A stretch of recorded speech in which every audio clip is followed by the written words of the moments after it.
వీళ్ళది. తెలుగుదేశం ప్రభుత్వం చేసిన తప్పు 2014-15 తర్వాతన వీళ్ళకి ఇప్పుడు చెప్తున్నటువంటి డిజిటలైజేషన్ జగన్ తీసుకొచ్చిన ఇది ఉంది కదా, చంద్రబాబు టైంలోనే డిజిటలైజేషన్ చెప్పింది కేంద్రం. ఎందుకు అంటే ప్రపంచంలో నువ్వు అమెరికాలో భూమి కొన్నావు అంటే దెర్ ఇస్ నో కాంట్రవర్సీ. ఒకవేళ కాంట్రవర్సీ వచ్చిందంటే ప్రభుత్వం డబ్బులు కడుతుంది, బాధ్యత. అసలు రాదు అక్కడ. 99.9999% రాదు అక్కడ.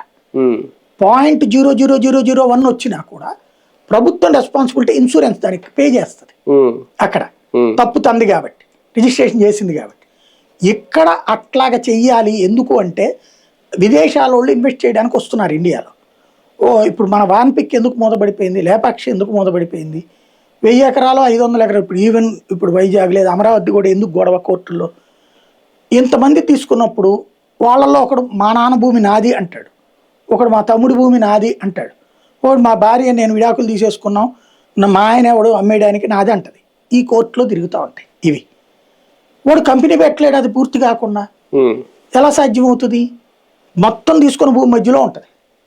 దీన్ని ఒక్కదాన్ని ఆపి చేయడం కట్టడం కుదరదాడు. ఇట్లాగ అయిపోతుంది. ఈ లోపు ఆడు తీసుకున్న అప్పు డబ్బులన్నీ వెళ్ళిపోతాయి.